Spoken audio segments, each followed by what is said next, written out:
लेकिन मेरे लिए तो हमेशा से ही ये घर आने जैसा ही है।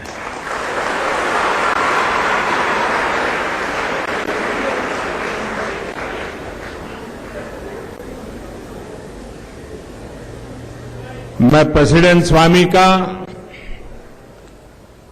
यहां के सभी व्यवस्थापकों का हृदय से बहुत आभारी हूं कि मुझे कल रात यहां रहने के लिए इजाजत दी।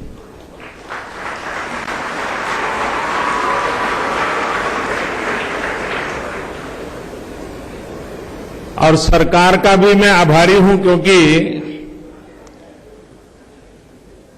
सरकार में प्रोटोकॉल, सिक्योरिटी ये भी इधर से उधर जाने नहीं देते हैं। लेकिन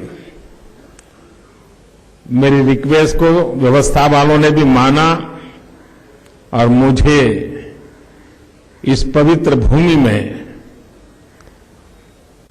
रात बिताने का सौभाग्य मिला।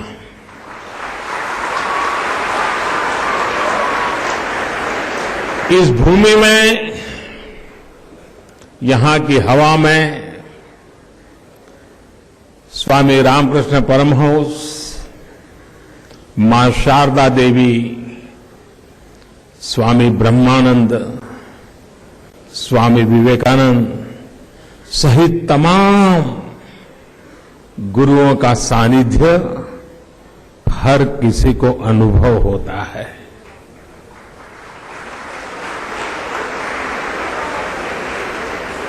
जब भी यहां बेलूर मठ आता हूं तो अतीत के वो पृष्ठ खुल जाते हैं।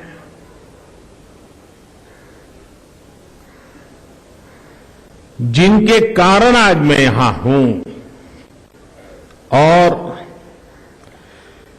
130 करोड़ भारतवासियों की सेवा में कुछ कर्तव्य निभा पा रहा हूं। पिछली बार जब यहां आया था तो गुरुजी स्वामी आत्मास्थानंद जी के आशीर्वचन लेकर के गया था। और मैं कह सकता हूं कि उन्होंने मुझे उंगली पकड़ करके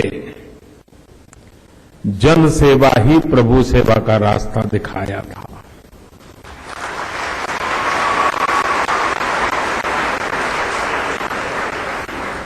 आज वो शारीरिक रूप से हमारे बीच विद्यमान नहीं है, रहेगा, लेकिन यहां बहुत युवा ब्रह्मचारी बैठे हैं। मुझे आज उनके बीच कुछ पल समय बिताने का मौका मिला। जो मन स्थिति आपकी है कभी मेरी भी हुआ करती थी।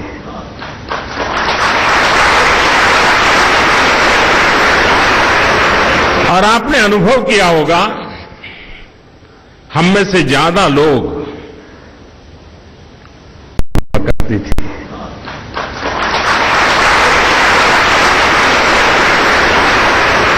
और आपने अनुभव किया होगा, हम में से ज्यादा लोग यहां खींचे चले आते हैं। उसका कारण विवेकानंद जी के विचार, विवेकानंद जी की वाणी, विवेकानंद जी का व्यक्तित्व हमें यहां तक खींच करके ले आता है। लेकिन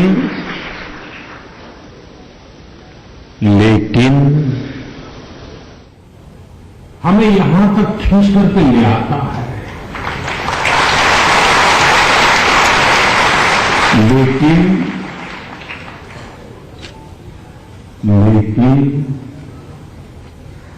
इस भूमि में आने के बाद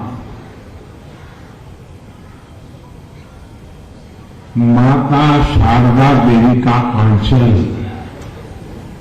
हमें बस जाने के लिए एक मां का प्यार देता है।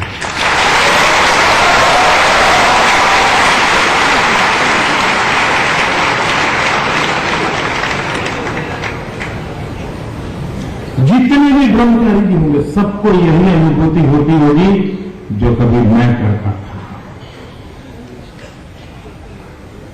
स्वामी विवेकानंद का होना सिर्फ एक व्यक्ति का होना नहीं है, बल्कि वो एक जीवन धारा का, जीवन शैली का नाम रूप है। उन्होंने दरिद्र नारायण की सेवा और भारत भक्ति को ही अपने ही करोड़ों युवकों को रास्ता भी दिखा दिया। आप सभी, देश का हर युवा, और मैं विश्वास से कहता हूं, देश का हर युवा चाहे विवेकानंद को जानता हो या न जानता हो, जाने अनजाने में भी उसी संकल्प का ही हिस्सा है।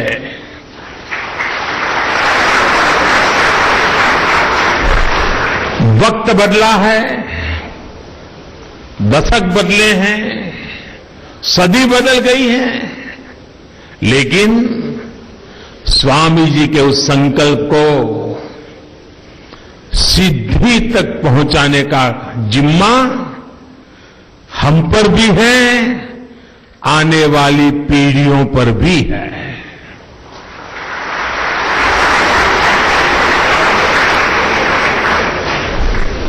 और ये काम वो ऐसा नहीं है कि एक बार कर दिया तो हो गया।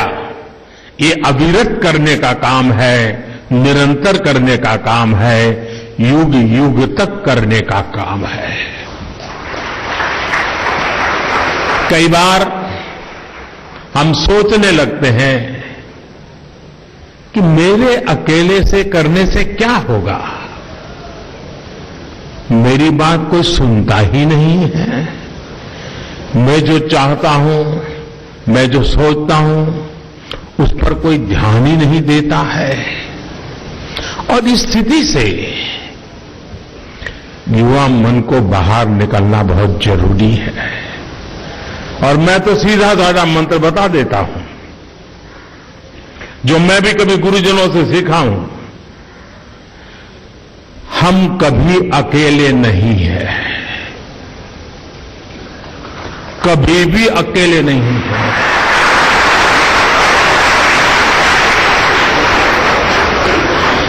हमारे साथ एक और होता है जो हमें दिखता नहीं है, वो ईश्वर का रूप होता है। हम अकेले कभी नहीं होते हैं।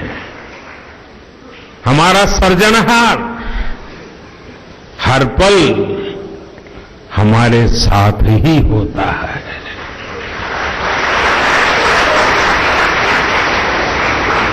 स्वामी जी की वो बात हमें हमेशा याद रखनी होगी, जब वो कहते थे, अगर मुझे 100 ऊर्जावान युवा मिल जाए तो मैं भारत को बदल दूंगा।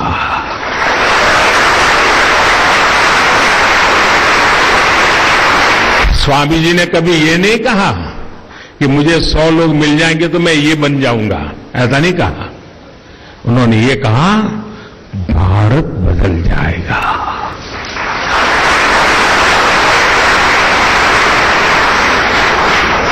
यानी परिवर्तन के लिए हमारी ऊर्जा, कुछ करने का जोश ही, वो जज्बा बहुत आवश्यक है। स्वामी जी तो गुलामी के उस कालखंड में 100 ऐसे युवा साथियों की तलाश कर रहे थे, लेकिन 21वीं सदी को भारत की सदी बनाने के लिए, नए भारत के निर्माण के लिए तो करोड़ों ऊर्जावान युवा आज हिंदुस्तान के हर कोने में खड़े हो चुके हैं। दुनिया की सबसे बड़ी युवा आबादी का खजाना भारत के पास है। साथियों, 21वीं सदी के भारत की इस देश के युवाओं से ही नहीं, इस देश के युवाओं से सिर्फ भारत को ही नहीं, पूरे विश्व को बहुत कुछ अपेक्षाएं हैं। आप सभी जानते हैं कि देश में 21वीं सदी के लिए, नए भारत के निर्माण के लिए बड़े संकल्प लेकर के कदम उठाए हैं। ये संकल्प सिर्फ सरकार के नहीं, ये संकल्प 130 करोड़ देशवासियों के हैं, देश के युवाओं के हैं। बीते 5 वर्षों का अनुभव दिखाता है कि देश के युवा जिस मुहिम के साथ जुड़ जाते हैं, उसका सफल होना तय है। भारत स्वच्छ हो सकता है या नहीं, इसको लेकर 5 वर्ष पहले तक एक निराशा का भाव था, लेकिन देश के युवा ने कमान संभाली और परिवर्तन सामने दिख रहा है। 4-5 वर्ष पहले तक अनेक लोगों को ये भी असंभव लगता था कि भारत में डिजिटल पेमेंट का प्रसार इतना बढ़ सकता है क्या। लेकिन आज भारत दुनिया के सबसे तेजी से बढ़ती डिजिटल अर्थव्यवस्था में अपनी मौजूदगी मजबूती के साथ बता रहा है। भ्रष्टाचार के विरुद्ध कुछ वर्ष पहले तक कैसे देश का युवा सड़कों पर था, ये भी हमने देखा है। तब लगता था कि देश में व्यवस्था को बदलना मुश्किल है, लेकिन युवाओं ने ये बदलाव भी कर दिखाया। साथियों, युवा जोश, युवा ऊर्जा ही 21वीं सदी के इस दशक में भारत को बदलने का आधार है। एक प्रकार से 2020 ये जनवरी महिला एक प्रकार से नववर्ष की शुभकामनाओं से शुरू होता है, लेकिन हम ये भी याद रखें कि ये सिर्फ नववर्ष नहीं है, ये नया दशक भी है। और इसलिए हमें अपने सपनों को इस दशक के संकल्प के साथ जोड़ करके सिद्धि प्राप्त करने की दिशा में और अधिक ऊर्जा के साथ, और अधिक उमंग के साथ, और अधिक समर्पण के साथ जुड़ना ही है। नए भारत का संकल्प आपके द्वारा ही पूरा किया जाना है। ये युवा सोच ही है जो कहती है कि समस्याओं को टालो नहीं। अगर आप युवा हैं तो समस्या को टालने की कभी सोच ही नहीं सकता है। युवा है मतलब समस्या से टकराओ, समस्या को सुलझाओ, चुनौती को ही चुनौती दे डालो। इसी सोच पर चलते हुए केंद्र सरकार भी देश के सामने उपस्थित दशकों पुरानी चुनौतियों को सुलझाने के लिए प्रयास कर रही है। साथियों, बीते कुछ समय से देश में और युवाओं में बहुत चर्चा है सिटीजनशिप अमेंडमेंट एक्ट की। ये एक्ट क्या है, इसे लाना क्यों जरूरी था? युवाओं के मन में बहुत से सवाल भांति भांति लोगों के द्वारा भर दिए गए हैं।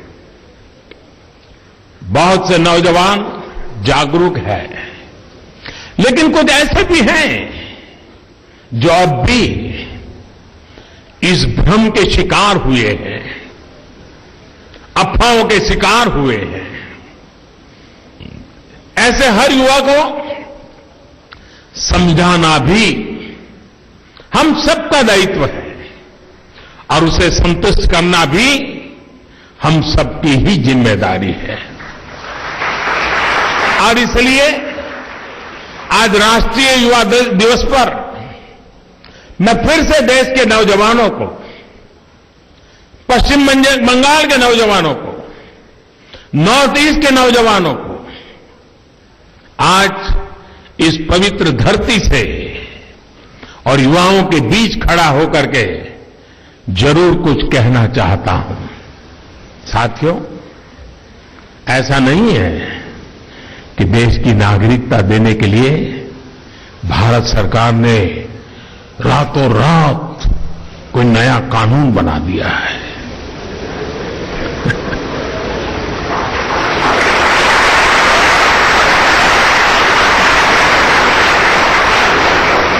हम सबको पता होना चाहिए कि दूसरे देश से किसी भी धर्म का कोई भी व्यक्ति जो भारत में आस्था रखता है, भारत के संविधान को मानता है, भारत की नागरिकता ले सकता है। कोई दुविधा नहीं है इसमें। मैं फिर कहूंगा, सिटीजनशिप एक्ट नागरिकता छीन लेने का नहीं, ये नागरिकता देने का कानून है।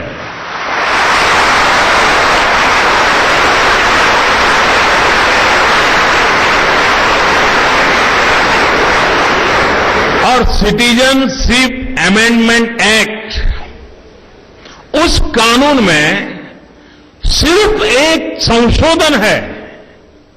ये संशोधन, ये अमेंडमेंट क्या है?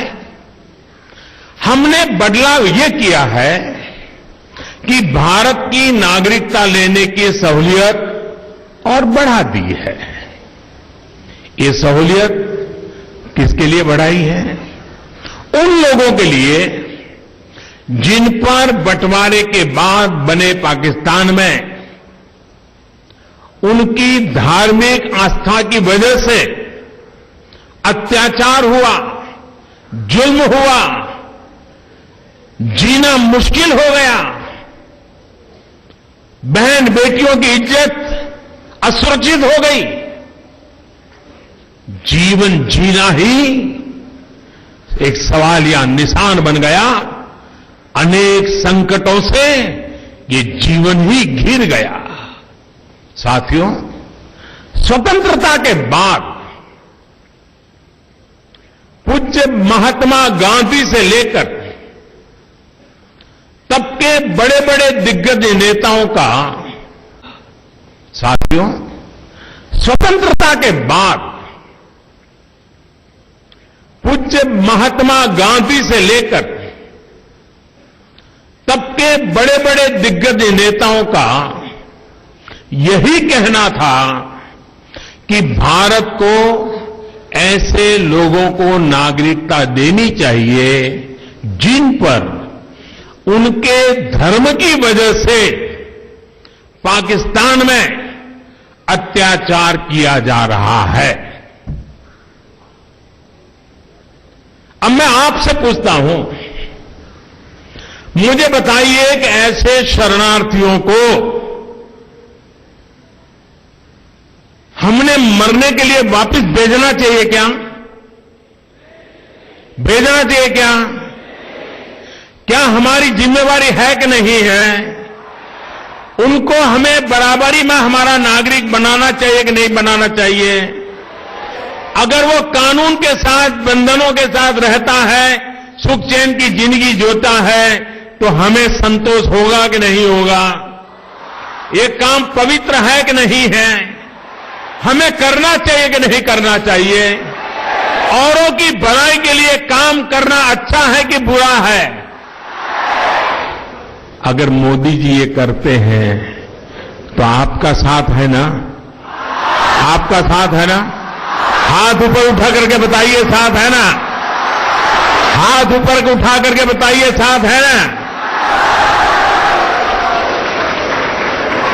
हमारी सरकार ने देश को स्वतंत्रता दिलाने वाले महान सपूतों की इच्छा का ही हमने सिर्फ पालन किया है।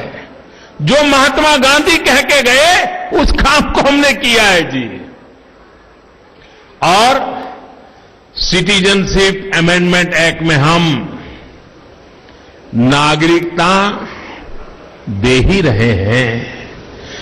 किसी की भी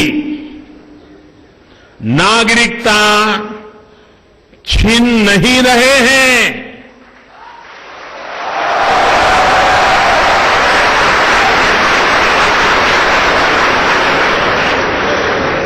इसके अलावा आज भी किसी भी धर्म का व्यक्ति भगवान में मानता हो न मानता हो,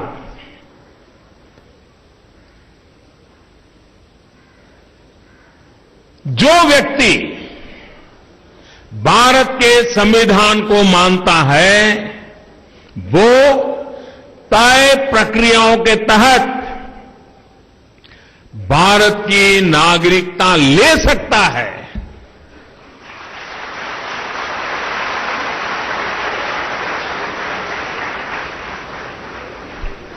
ये आपको साफ साफ समझ आया कि नहीं आया? समझ गए ना? जो छोटे छोटे विद्यार्थी हैं वो भी समझ गए ना? जो आप समझ रहे हैं ना, वो राजनीतिक खेल खेलने वाले समझने को तैयार नहीं है।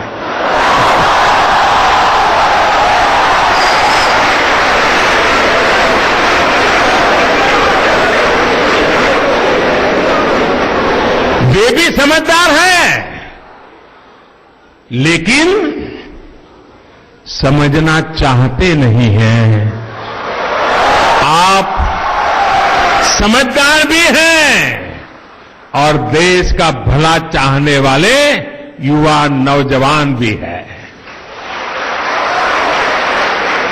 और जहां तक नॉर्थ ईस्ट के राज्यों की सवाल है, हमारा गर्व है, हमारा नॉर्थ ईस्ट हमारा गर्व है। नॉर्थ ईस्ट के राज्यों की संस्कृति, वहां की परंपरा, वहां की डेमोग्राफी, वहां के रीति रिवाज, वहां के रहन सहन, वहां का खान पान, वहां की डेमोग्राफी, इस पर इस कानून के में जो सुधार किया गया है, इसका कोई विपरीत प्रभाव उन पर न पड़े, इसका भी प्रावधान केंद्र सरकार ने किया है। साथियों, इतनी स्पष्टता के बावजूद कुछ लोग अपने राजनीतिक कारणों से सिटीजनशिप अमेंडमेंट एक्ट को लेकर लगातार भ्रम फैला रहे हैं। मुझे खुशी है कि आज का युवा ही ऐसे लोगों का भ्रम भी दूर कर रहा है। और तो और पाकिस्तान में जिस तरह दूसरे धर्मों के लोगों पर अत्याचार होता है, उसे लेकर भी दुनिया भर में आवाज हमारा युवा ही उठा रहा है। और ये बात भी साफ है कि नागरिकता कानून में हम ये संशोधन न लाते तो न ये विवाद छिड़ता, और न ये विवाद छिड़ता तो दुनिया को भी पता न चलता कि पाकिस्तान में माइनॉरिटीज पर कैसे कैसे जुल्म हुए हैं, कैसे मानवाधिकार का हनन हुआ, कैसे बहन बेटियों की जिंदगी को बर्बाद किया गया है। ये हमारे इनिशिएटिव का परिणाम है कि अब पाकिस्तान को जवाब देना पड़ेगा कि 70 साल में आपने वहां पर माइनॉरिटी के साथ ये जुल्म क्यों किया।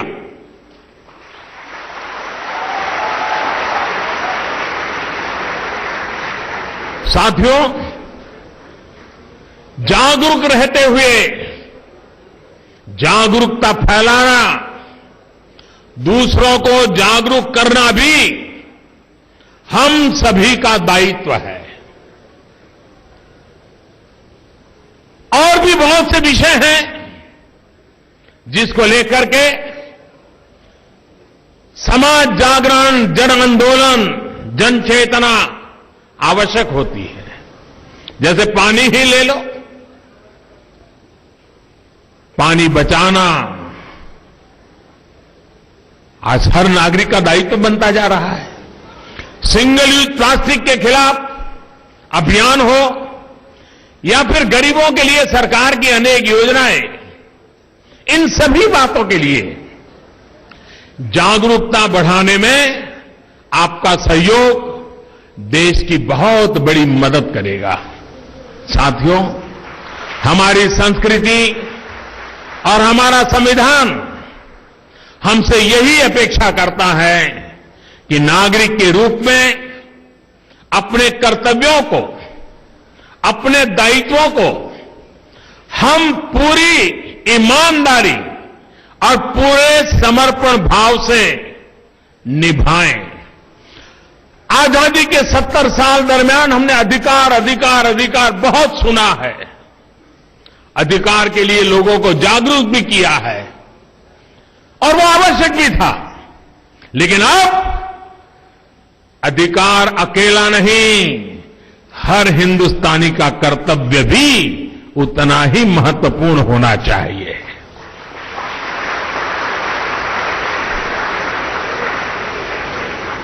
और इसी रास्ते पर चलते हुए हम भारत को विश्व पटल पर अपने स्वाभाविक स्थान पर देख पाएंगे। यही स्वामी विवेकानंद जी की हर भारतवासी से अपेक्षा थी और यही इस संस्थान के भी मूल में है।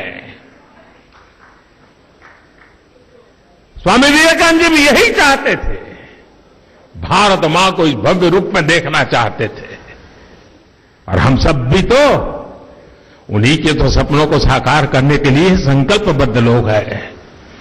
आज फिर एक बार स्वामी विवेकानंद जी की जयंती के पावन पर्व पर बेलूर मठ की इस पवित्र धरती पर पूज्य संतों के बीच बड़े मनोयोग से कुछ पल बिताने का मुझे सौभाग्य मिला। आज सुबह सुबह बहुत देर तक पूज्य स्वामी विवेकानंद जी जिस कमरे में ठहरते थे, वहां पर एक आध्यात्मिक चेतना है, स्पंदन है। उस माहौल के अंदर आज का प्रातः काल का समय मुझे बिताने का, मेरा जीवन का बहुत अमूल्य समय था वो, जो मुझे आज बिताने का मौका मिला। ऐसा अनुभव कर रहा था जैसे पूज्य स्वामी जी हमसे और अधिक काम करने के लिए ही प्रेरित कर रहे हैं, नई ऊर्जा दे रहे हैं, हमारे अपने संकल्पों में नया सामर्थ्य भर रहे हैं। और इसी भाव के साथ, इसी प्रेरणा के साथ, इसी नई ऊर्जा के साथ, आप सब साथियों के उत्साह के साथ, इस मिट्टी के आशीर्वाद के साथ मैं फिर एक बार आज यहां से उसी सपनों को साकार करने के लिए चल पड़ूंगा, चलता रहूंगा, कुछ न कुछ करता रहूंगा। सब संतों के आशीर्वाद बने रहे। आप सबको भी मेरी तरफ से अनेक अनेक शुभकामनाएं हैं। और स्वामी जी ने हमेशा कहा था, सब कुछ भूल जाओ, मां भारती को ही अपनी देवी मान करके उसके लिए लग जाओ। उसी भाव को लेते हुए आप मेरे साथ बोलेंगे, दोनों मुट्ठी हाथ ऊपर करके पूरी ताकत से बोलिए, भारत माता की, भारत माता की, भारत माता की। बहुत बहुत धन्यवाद। बेलूर मठ से प्रधानमंत्री नरेंद्र मोदी को आप सुन रहे थे। कई बड़ी बातें प्रधानमंत्री ने इस मंच से कही हैं और सबसे बड़ी बात ये कि बेलूर मठ से ही सीएए का जिक्र करते हुए देश से समर्थन भी मांग लिया। पूछ लिया कि आप नागरिकता संशोधन कानून के साथ हैं या फिर नहीं। कहा कि स्कूल के छोटे छोटे बच्चे भी ये समझ गए कि ये कानून नागरिकता देगा, ना कि छीनेगा। लेकिन जो विपक्षी हैं वो इस पर लोगों के बीच में भ्रम फैलाने की कोशिश कर रहे हैं। मैं खुद ऐसा आया हूं बीच में, जो लोगों के बीच से इस भ्रम को दूर करूंगा। युवाओं को संबोधित करते हुए उन्होंने जेएनयू का जिक्र भी कहा कि युवा जो है अलग एक जिम्मेदारी रखते हैं और भविष्य की जिम्मेदारी, देश के भविष्य की जिम्मेदारी युवाओं पर होती है। हम रातों रात कोई नया कानून नहीं लेकर आ गए। सीएए पर पहले चर्चा हुई है, लोगों से बीच में पहुंचकर राय मशवरा भी हुआ, उसके बाद हम इस कानून को लेकर आए हैं। किसी भी तरह का भ्रम फैलाने की कोशिश न किया जाए। प्रधानमंत्री नरेंद्र मोदी के इस भाषण से